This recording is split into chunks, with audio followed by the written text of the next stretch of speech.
L'obscurité du Moyen-Âge commence à s'estomper. On redécouvre les trésors oubliés de l'Antiquité. Nous sommes en plein XVe siècle, à l'aube d'une révolution intellectuelle et artistique qui changera à jamais notre vision du monde, laissant place à la lumière éclatante de la Renaissance. Cette époque fascinante marque une période de bouleversement dans le domaine culturel, scientifique et bien sûr artistique. C'est l'époque de la Renaissance, un véritable souffle de renouveau qui traverse l'Europe. Laissez-moi vous emmener dans un voyage à travers les arts, les idées et les gestes qui ont marqué cette période. Imaginez-vous dans un atelier à Florence au milieu du XVe siècle, face à un jeune Léonard de Vinci ou un Michel-Ange. Loin des clichés de l'artiste torturé, la Renaissance voit émerger des créateurs considérés comme des visionnaires. L'art devient un moyen de comprendre le monde et de redéfinir la place de l'homme dans l'univers. C'est ici, à Florence, que naît une nouvelle façon de concevoir l'art, la science, la philosophie. L'homme devient le centre de toutes les attentions. On parle d'humanisme, une pensée qui remplace l'individu et sa capacité à comprendre l'univers au cœur de préoccupations. Fini l'idée d'un monde statique et figé, place à la curiosité, à l'expérimentation, à l'invention.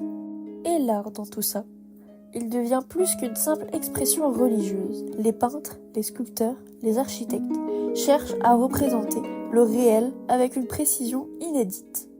La perspective fait son apparition, donnant aux œuvres une profondeur saisissante. L'ombre et la lumière sont maîtrisées avec subtilité, les corps prennent vie, les paysages s'étendent à l'infini. Mais la Renaissance ne se limite pas à l'Italie. Peu à peu, ces idées se diffusent à travers l'Europe, en France, en Allemagne, en Angleterre, grâce à l'imprimerie de Gutenberg également, qui révolutionne la transmission du savoir, permettant aux livres de circuler plus largement. La science connaît des avancées majeures. Copernic remet en question la place de la Terre dans l'univers. Galilée poursuit ses observations. Le monde ne sera plus jamais le même. Ainsi, la Renaissance n'est pas seulement une période artistique, c'est une véritable redécouverte de l'humanité et de ses potentialités. Un moment où l'homme ose interroger le monde, où il cherche à dépasser les limites imposées. Une époque de lumière qui continue, encore aujourd'hui, à inspirer notre façon de penser et de créer. La naissance de Vénus de Sandro Botticelli. Cette œuvre marque la transition entre l'art médiéval et un style plus naturel et humaniste. Botticelli y représente Vénus, la déesse de l'amour, surgissant de la mer. Contrairement aux représentations médiévales, souvent rigides, cette figure adopte des proportions humaines et un mouvement fluide. Cette peinture symbolise la quête de beauté et l'inspiration antique, deux éléments essentiels de la Renaissance. Mais la Renaissance ne se limite pas aux arts. C'est aussi un âge d'exploration et d'avancée scientifique. Christophe Colomb. Son voyage en 1492 bouleverse le cours de l'histoire mondiale en ouvrant la voie à l'exploration et à l'échange entre l'Europe et le Nouveau Monde. Dans l'histoire de l'humanité, peu d'esprits sont aussi brillants et insaisissables que le sien. Peintre, ingénieur, anatomiste, inventeur. Son nom résonne encore aujourd'hui comme celui d'un génie universel, avide d'explorer tous les domaines du savoir. Né le 15 avril 1452 à Vinci, en Italie, Léonard est le fils illégitime d'un notaire et d'une paysanne. Privé d'éducation universitaire classique, il démontre dès son plus jeune âge un talent exceptionnel pour le dessin et l'observation de la nature.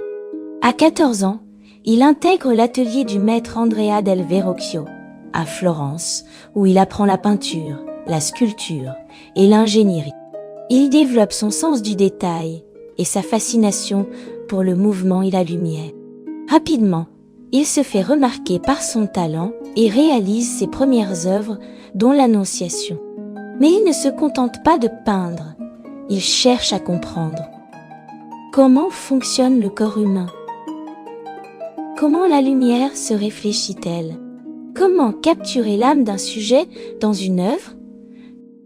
En 1482, il quitte Florence pour Milan et entre au service du duc Ludovic Sforza. Pendant près de 20 ans, il y mène de grands projets artistiques et scientifiques. C'est là qu'il peint la Seine, une fresque monumentale qui révolutionne l'histoire de l'art par sa composition et son intensité dramatique. Mais Léonard n'est pas seulement un artiste. Il remplit des carnets entiers de croquis et d'observations, explorant l'anatomie, l'astronomie, l'hydraulique et la mécanique. Il dissèque des cadavres pour comprendre le fonctionnement du corps humain et réalise des planches anatomiques d'une précision inédite. Il conçoit également des machines volantes, des armes, des systèmes d'irrigation. Des inventions souvent trop en avance sur leur temps. En 1503, de retour à Florence, il commence à peindre la Joconde, son œuvre la plus célèbre, que nous analyserons en détail dans cette présentation. Après un passage à Rome, Léonard accepte en 1516 l'invitation du roi François Ier et s'installe en France, au Clos Lucé, près d'Amboise. Il y passe ses dernières années, entouré d'admirateurs et poursuivant ses recherches jusqu'à son dernier souffle. Il s'éteint le 2 mai 1519, laissant un héritage immense.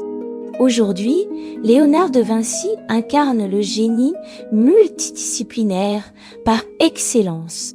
Son œuvre, à la croisée de l'art et de la science, continue d'inspirer et rappelle que la curiosité, l'expérimentation et l'imagination sont les clés de la connaissance.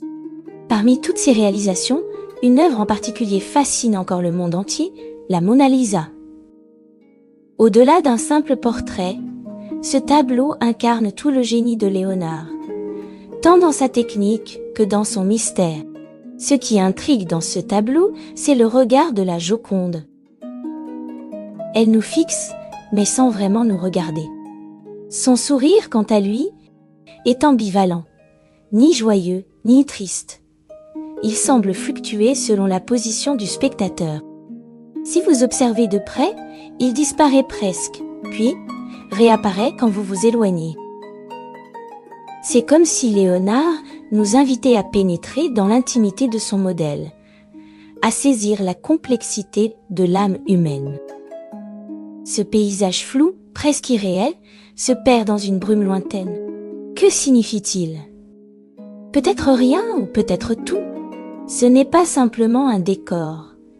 C'est une réflexion sur l'union entre l'homme et la nature.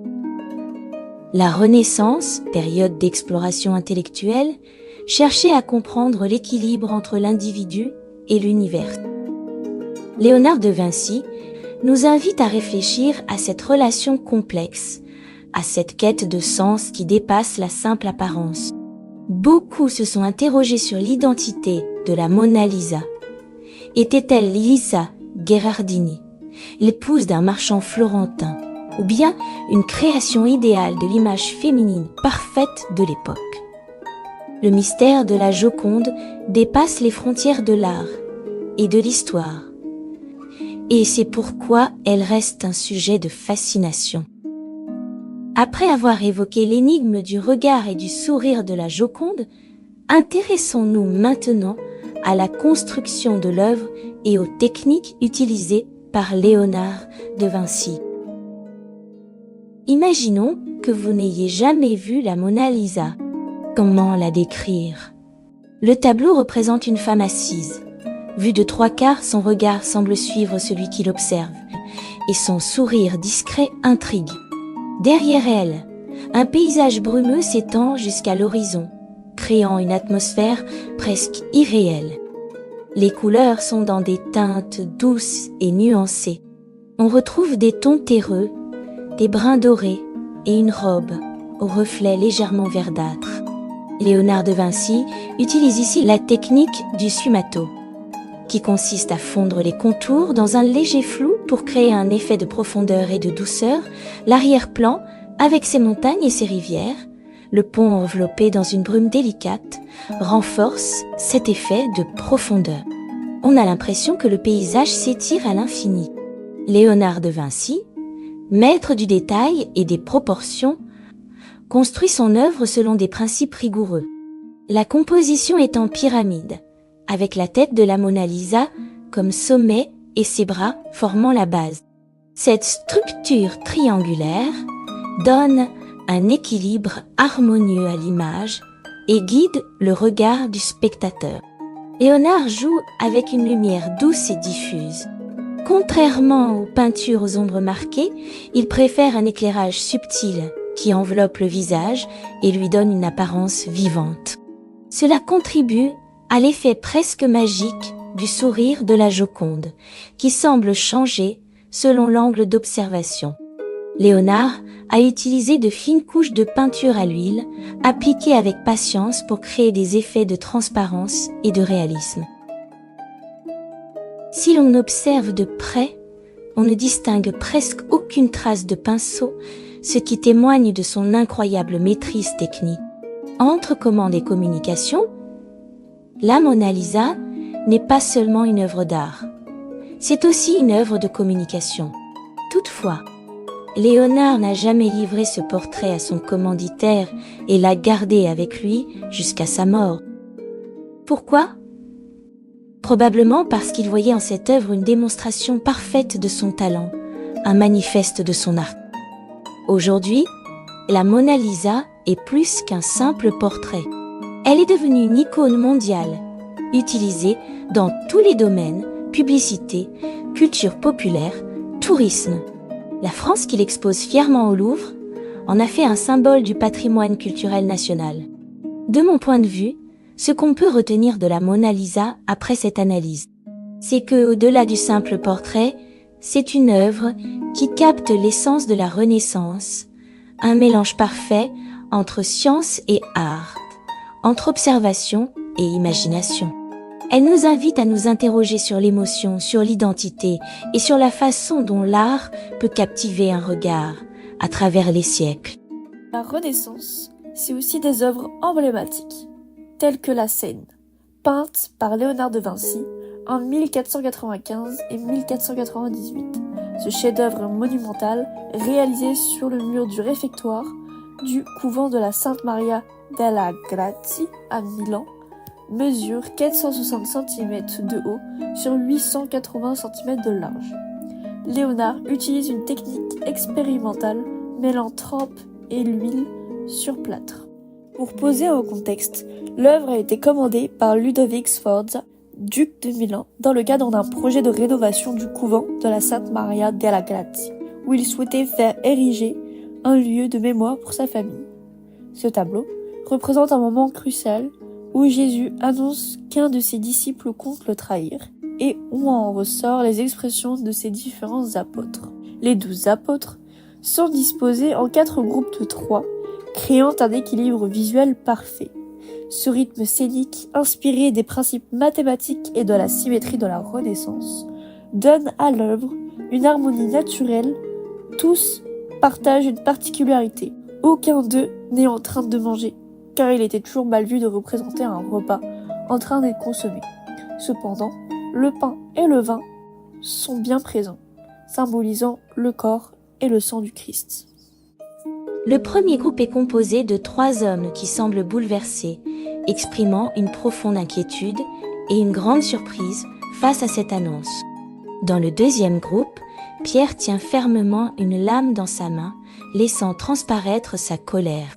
À ses côtés, Judas en retrait garde sa main sur la bourse contenant l'argent de sa trahison. Il se trouve nettement en arrière par rapport à Jean, dont le visage demeure calme et apaisé. Le troisième groupe réunit des hommes visiblement troublés, cherchant à comprendre et demandant des explications. Dans le quatrième groupe, les disciples débattent entre eux, échangeant leurs réactions face à la révélation. Au centre de la composition se tient Jésus. Il est la figure maîtresse de cette œuvre, pour plusieurs raisons.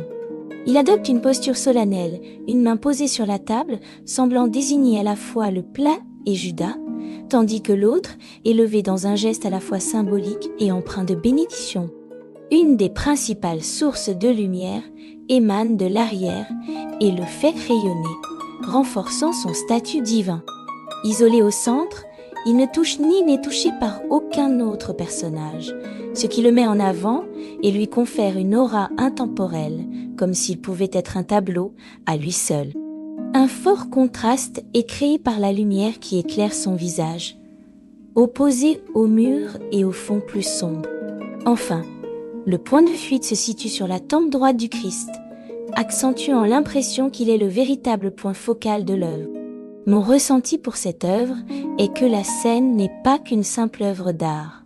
C'est une référence intemporelle, réinterprétée et réutilisée dans de nombreuses séries, événements et représentations culturelles. Prenons l'exemple de cette troisième œuvre emblématique, comme par Léonard de Vinci, Sainte Anne, la Vierge et l'Enfant Jésus. Le tableau de Léonard de Vinci, La Vierge et l'Enfant Jésus, propose plusieurs niveaux de lecture qui permettent d'approfondir à la fois la symbolique chrétienne et l'aspect personnel lié à l'artiste lui-même. Le premier niveau de lecture est celui qui correspond au sens littéral, celui que l'on peut attribuer à une interprétation immédiate de l'image. Le titre même de l'œuvre, La Vierge et l'Enfant Jésus, nous indique clairement que les personnages représentés. Toutefois, ce titre, bien que descriptif, peut parfois masquer des éléments symboliques plus complexes, comme le soulignent certains archivistes qui suggèrent que l'image peut également contenir des significations multiples. Le Christ est représenté avec des agneaux, symbole évident de sa mission divine et de sa résurrection. Un motif fréquent dans l'art chrétien. L'agneau, dans la tradition chrétienne, représente le sacrifice du Christ, sa pureté et sa mission divine. Le tableau fait donc référence à la nature divine et sacrificielle du Christ, en reliant cette image de l'iconographie chrétienne traditionnelle. Derrière la Vierge et l'Enfant, on aperçoit Anne-Marie, une figure qui, selon l'interprétation de certains experts, serait la mère de Marie et donc la grand-mère de Jésus. Cette présence semble marquer l'idée de transmission de la lignée sacrée et d'une continuité de la maternité divine à travers les générations. Cette intention de l'iconographie chrétienne souligne l'importance de la lignée sainte ainsi que la relation particulière entre Marie et Jésus au cœur de la foi chrétienne. Le deuxième niveau de lecture permet d'ouvrir à des interprétations plus symboliques et abstraites, souvent plus personnelles. La manière dont Marie tient son fils dans ses bras semble illustrer l'amour maternel, un thème universel et profondément humain. Le geste où elle soutient Jésus pour éviter qu'il ne tombe est une métaphore de l'attention, de la protection et de l'amour inconsidérable d'une mère à son enfant. La tendre expression de la Vierge, son regard doux et ses gestes accentuent cette interprétation de la maternité sacrée. Le regard du Christ, qui semble se tourner vers sa mère, exprime également une forme d'attachement profond. Cela rappelle non seulement la relation filiale, mais aussi l'idée d'un amour maternel infini qui se prolonge à travers les générations. On peut aussi noter la présence de la diagonale, formée par les regards de l'Enfant Jésus, qui croise celui de Marie. Son regard semble souligner la continuité de la lignée familiale sacrée, suggérant une forme de transmission de l'amour et de la foi à travers les âges. La position de la Vierge, assise sur les genoux de sa propre mère, met également en avant une idée forte, celle de l'amour maternel. Ce détail dans la composition du tableau peut être vu comme une allusion à la notion de la filiation, mais aussi à l'héritage spirituel et religieux transmis par les femmes au sein d'une lignée sainte. De plus, une analyse de la position de la Vierge associée aux éléments du tableau permet de repérer la présence d'un symbole de la croix. La croix est évoquée par la position des épaules et du visage de l'enfant Jésus, une subtilité dans une composition qui renvoie à la future mission sacrificielle du Christ, sa passion et sa crucifixion. Enfin, il est intéressant de noter la proportion étrange du corps de l'enfant Jésus, qui semble n'avoir qu'un tronc et une tête. Cette anomalie physique pourrait être interprétée comme un symbole de la déformation du corps humain sous l'effet du divin. L'image pourrait aussi symboliser la nature à la fois humaine et divine du Christ. Une foi de métaphysique semble cette étrange disproportion. Au-delà des symboles religieux et artistiques, une lecture plus personnelle du tableau peut être envisagée en tenant compte de la vie de Léonard de Vinci. Léonard, comme on le disait tout à l'heure, a aussi grandi dans un contexte familial complexe. Né d'une relation illégitime entre sa mère Caterina, une paysanne, et son père Piero, un riche notaire, il a été élevé principalement par des femmes. Son père, absent, a eu d'autres enfants avec une autre femme. Léonard a donc grandi avec sa mère, puis a été envoyé chez son père à l'âge de 5 ans. Mais il a toujours été entouré de figures maternelles. Cette absence paternelle et la forte présence féminine dans son enfance ont certainement influencé sa vision de l'amour maternel, de la famille et de la transmission. Ce contexte familial peut être lié à la manière dont Léonard de Vinci dépeint l'amour maternel dans ce tableau.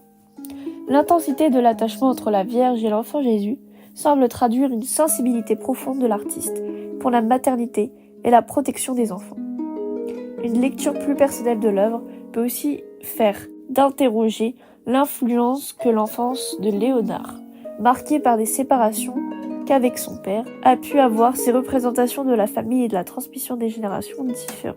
Il faut savoir que Léonard de Vinci a lui-même évoqué dans ses écrits un souvenir marquant de son enfance.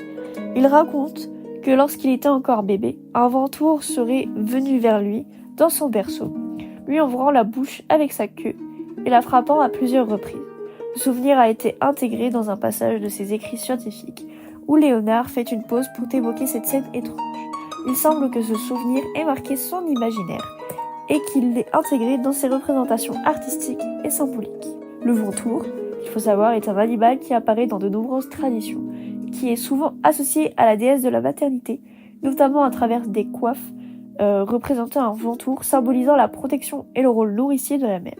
Ce lien avec le vautour peut également être vu comme une allusion au symbole maternel que l'on retrouve dans les œuvres. Léonard de Vinci semble avoir cherché à explorer la dualité de la maternité entre douceur et menace, entre protection et violence, dans une vision complexe de la figure maternelle. Enfin, pour approfondir l'analyse de cette œuvre, on peut se référer à la sémiologie, une science qui étudie les signes et les significations. Roland Barthes, dans un article La rhétorique de l'image, propose une méthode d'analyse des images en distinguant entre le signifiant, ce qui est montré, et le signifié, ce que l'image évoque.